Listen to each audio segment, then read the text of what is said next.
Теплица деген эмне? Кирешенин кандай булагы болуп эсептелет?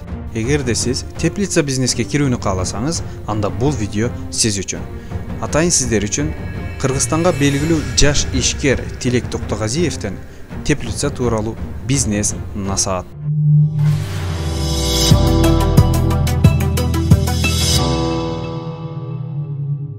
Мен биринчи топурак жөнүндө айтып берейин.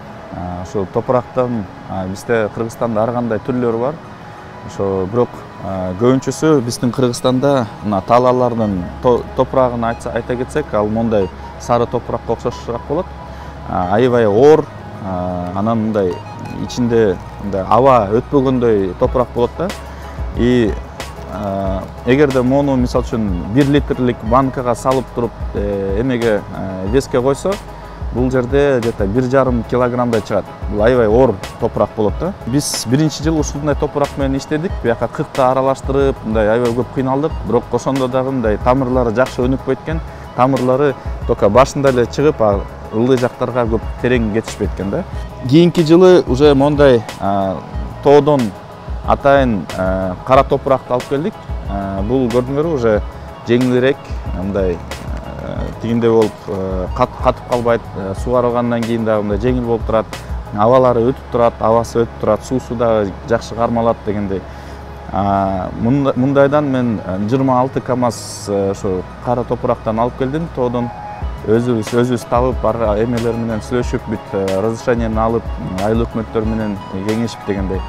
Андан тышкары ошо кырктан дагы алып келип, аралаштырып, анан ушундай жакшы бир топурак алдык. Бирок ошондо дагы бул топуракты эгерде биз жанакындай 1 литрлик банкага салып текшерсек, бул где-то 1 килограмм 900 грамм 1 килограммдай болуп, мындай оор, бир топ эле оор болот да.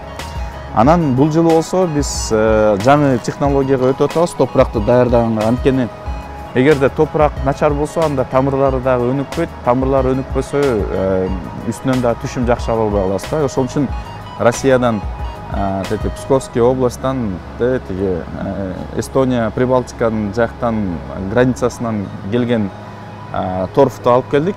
Бул торф атайын, негизи торфтор кислый среда болот. Бизде болсо топурактар көбүнчөсү щелочной да. Бул туздуу, биздин эмелер туздуу, тигилерден наоборот кычкыл да. Анан бирок буларды биз атайын тияктан заводдон булар нейтрализованный болуп келет. pH деген мындай понятие бар, ошо pH 5,5 менен келет да. Эгерде биздин бул топуракты салыштырып көрсөк, бул топурак көңөр үстүндө шор болуп турат, мындай туз болуп турат. Бул pH где-то 8ден ашык болуп турат да. 8ден ашык болгондо тамырлары жакшы өнүкпөйт. Мына эң жакшы өнүккөндө ошо 5,5-6 болгондо pH ошондо аябай жакшы өнүгөт да. Ошол үчүн азыр биз эмне кылып атабыз? Мондайдан бир чакага кошуп, мындан кара топурактан бир чакага кошуп, аралаштырып, ошондо эгерде торфту чисты вес мындай 1 литрге салсак, бул 250 грамм болот да. Аябай жеңил. Эң оптимальный смесь, чтобы мындай тамырлары жакшы өнүгүп, при этом сууну дагы бүт, аба дагы өтүп тургандай эмеси 400 граммдан 600 граммга чейин болуш керек, 1 литрдечи. Ошондо биз мына 250 граммдык, анан 900 граммдык аябай оорураак эмени аралаштырганда, как раз средний вес где-то 600-700 грамм. Эмеге өзү биздин оптимальный почва смеске даяр жакыныраак болуп калат да. Буюрса ушундай почва смес менен анан дагы кичинекей тетиңдей бир мешокторго салып атабыз. Эмне үчүн? Анткени кайра эле мындай топуракты биз аябай көп ала албайбыз. Бул бир топ эле кымбат болуп чыгып калат. Ошондой мешокторго ичинде болсо 7 литр батат ошондой топурак. Эгерде көрсөңөр, мына буякта атайын ушундай материал, агротекстиль деп коет. Бул агротекстиль деген биз ошо биринчи жолу Кыргызстанда биз колдонуп баштадык. Бул деген мына буяктан эгерде биз сугарып салсак, ашып калган суулар буяктан четтеринен чыгып кетет да.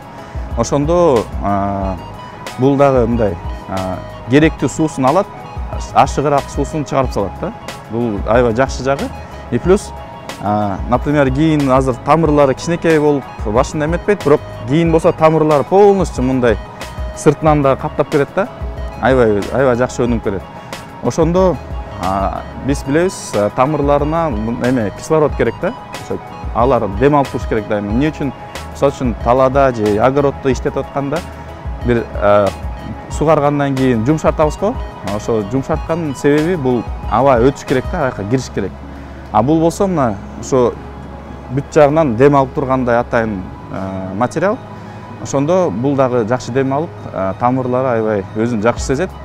Буюрса, мына биз ошону түшүнүп атабыз. Азыр эгерде тамырлары жакшы өзүн сезсе, анда биз аябай көп түшүм алабыз.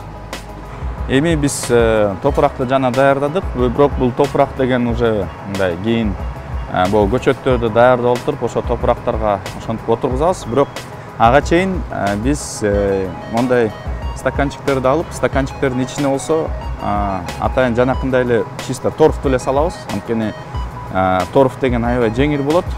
И ушул жерден тамырлары жакшы өнүккөнгө бир шарттар түзүп берип алат да. Ошол мондай торфторду даярдайбыз, салабыз биринчи жөн эле торфторду эметип.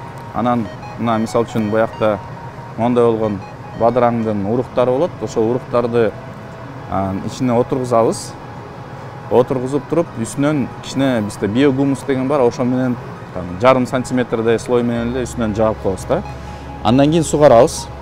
Анан сугарганда мына буякта кичине көрүнүп бараттыр, мына жаңы тамырлары да чыгып, бул уже ичине тамыры кирет. Анан тамыры киргенден кийин мына мондай болуп, кичинеден кийин анан кийинки стадиясы ошо жалбырагы чыгайын деген болуп калат. Кийинки стадиясы болсо мына мондай болуп, жалбырактар эки жалбырагы биринчи чыгат. Могу эки жалбырагы. Кийинки стадиясы бул мына мондай болуп уже үчүнчү жалбырак чыгат. Муну биринчи накта эме жалбырак деп коет да. Мындай настоящий, первый настоящий лист деп коет. Анан кийинкилер ушинтип чоңоюп, анан буякта мына точка роста деп коет муну. Ушул жактардан дальше өзү эң жаш жактары өдө кетип, анан булар жоонураак болуп, анан мындай чоңоюп баштайт да. Эгерде ушу точка роста сынып калса же сындырып алса, бүттү, бул өсүмдүк дагы өлүп калат. Бул биринчиден анан эмне дагы жакшы, ол эски жалбырактар бизге индикатор болуп берет. Мисалы үчүн эгерде бир оорулар, бирдемелер болсо, именно бул эски жалбырактардан биринчи башталат да. Анткени булар мындай эски карыган сыяктуу болуп калат. Анан кишилердикиндей эле карыганда көп оорулар чыгып баштайт да. Ошо индикатор болуп биз буларды карайбыз. Эгерде саргайып же бүлүшүп же башкача болуп барып атса, анда бул микроэлементтер, питаниялар жетишпей аткандарды биз билип баштайбыз. Эми биз кийинки этапка өтөлү. Биз топуракты даярдадык. Биз рассадаларды дагы өстүрдүк. Анан көчөттү өстүргөндөн кийин көчүрдүк. Көчүргөндөн кийин кичине өсүп калды булар. Өсүп калганда мен формировкасын айта кетейин.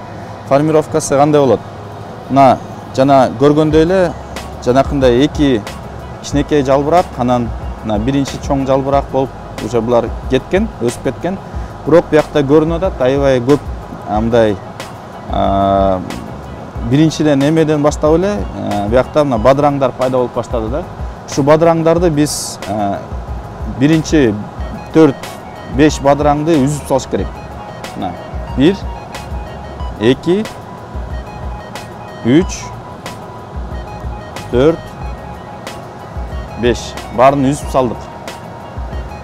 Буларды эмне үчүн үзүп атабыз? Анткени эгерде буларды калтырып койсок, булар чоңоюп, анан буларга эң негизги мындай питание кетип калат да.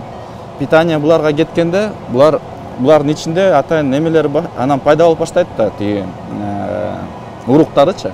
Ошо уруктарга синтез, уруктарды чыгарыш үчүн эме аябай көп питание кетет. Анткени уруктарда майлар болот да. Ошо майларды эң мындай оор болот. Булар негизи эме синтез кылганга эң оор болот. Ошол үчүн питаниянын көбүнчөсү ушу бадыраңдарга кетип калмак да.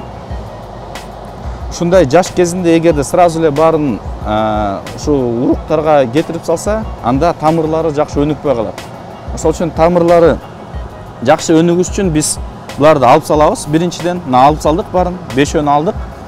Кийинки этап бизде мына мондай эме деп коет, буларды пасынок деп коет. Дагы ортосунан чыккан эмелерди дагы жууш керек. Булар анткени негизги мондай стебелге булар альтернатива кылам деп дагы чыгып баштайм дешет. Буларды дагы алып салыш керек, чтобы тамырлары жакшы өнүккөнгө. Анан мондай болгон муруттар болот, ошолордун дагы баарын жууп салыш керек. Азыр жакшы болуп атат, ушу көрсөткөнгө баары болуп тур. Мына азыр баары аябай эле тазалап салдык. Анан мондай атайын шпалераларга байлап коебуз. Бул кийин уже өзү өсүп эметип кетет. Кийинки мына буякта уже бадыраңына чыгып баштады. Биринчи бадыраңды ушул жерден чогултабыз биз. Биз боларды уже декабрларда эле отургузганбыз. Декабрдын аягында, январдын башында. Ошондо кичине күн азыраак болуп, январь бою күн азыраак болду. Ошол үчүн булар кичине мындай агышыраак, жашыл болуп турат. И узунураак болуп көрүнөр. Бул жалбырактын ортолору узунураак болуп турат. Анан эмеси ичке болуп турат. Эгерде күн көбүрөөк болгондо булар да жоонураак болуп, анан жапызыраак болуп турмак. И жалбырактары да чоңураак болмок да. Эми буюрса азыр күн көбөйүп барып атат. Булар дагы күн көбүрөөк алып, питание көбүрөөк алышат, анан тамырлары дагы жакшы өнүп кетет. Эми биз уже башка мындай чоңоюп калган, өсүп калган теплицаларга кирдик. Бул жерде бадыраңдарды биз уже мындай көп деле азыр карабай калдык. Анткени булар уже жакында үзөбүз, жулабыз баарын тамыры менен. Булар теги июльдан баштап өсүп аткан бадыраңдар. Анан бул жерде мына көрүп атабыз, мондай бадыраңдар өстү. Питаниясынан жакшы эле, кичине мисалы үчүн буяктан жалбырагынан жалбырак көрүнүп атат, жакшы эле. Мындай көп оорулар көрүнбөйт. Бул кичине саргайып, жаңы саргайып баштап атканы бул калий деген бир макроэлемент бар, ошонусу кичине азыраак болуп атканын көрсөтөт. Бирок бул уже возрастта булар жанакы мен айта кеткендей эле карыган эмеде болуп, кишилерде болуп дагы оорулар кичине бир туура эмес нарушение тамырынан кичинекей майда нарушениялар болсо дагы булар ошондой ооруганга ооруп кете бериши мүмкүн да. Анан мына ушинтип калтыра беребиз бияктан ар бир эмелерди. Ушинтип бадыраңдар өсөт. Мына биякта дагы бир гүл пайда болуп баштап тур. Булар дагы кийин буюрса өсүп чыгат. Теплица бизде 60 сотка, 6 соткада түшүм алып атабыз. Ошо 6 сотканын түшүмүн менен биз азыр көмүр жакканда антам кичине зарплата төлөгөнгө ошол жактан акчаны алып биз эме мындай өзүбүздүн расходторубузду жаап атабыз да. Ошондой иштетип атканда да ошо пландарды түзүп, силер качан иштетесиңер, качан жуласыңар, ошонун баарын мындай план менен иштеткенде кийин мындай жеңилирээк болот да, чтобы мындай кээ бирлерде мисалы үчүн иштетишет, жакшы чогултушат, анан бир кезде акчаларын коротуп ийгенден кийин элементарно көмүр сатып алганга акча болбой калат, анан карызга алам деп, бирдеме болом деп, анан ошол жактан да күйүп кетиши мүмкүн да. Ошондой проблемалар болбош үчүн бир жылга производственный план деп коет, ошондой производственный планды түзүп, ишти алдыга жүргүзүш керек да. Мына достор, бүгүнкү видеодо биз сиздер менен Тилек Токтогазиевден бизнес кеңешин уктук. Ал эми бул жаш, мыкты жигит кандай жигит экенин акыркы кездерде сиздер дагы билип калдыңыздар окшойт. Ушундай мыкты жаш ишкерлер биздин Кыргызстанга бүгүнкү күндө суудай керек болуп турат. Бул мыкты ишкер Кыргызстанда айыл чарба министрлигин көтөрөм деп өзүнүн кандидатурасыны Кыргыз айыл чарба министрлигине койду. Албетте ушундай жаш ишкерлерди биз ойлойбуз сөзсүз колдошубуз керек. Ушундай жаштар бүгүнкү күндө Кыргызстандын келечегини түптөөдө курууда десек дагы болот. Биз Тилек Токтогазиев байкебизге албан ийгиликтерди каалайбыз. Кыргызстандын экономикасына дагы салымын кошо берсин. Эгерде бул видео сизге жаккан болсо, лайк басыңыз. Эгерде жакпаган болсо, дизлайк басыңыз. Биздин каналга подписаться кнопкасын басканды унутпаңыз. Жакында сиздерге дагы да мыкты ишкерлерден бизнес кеңештерди сунуштоого аракет кылабыз. Саламатта калыңыздар.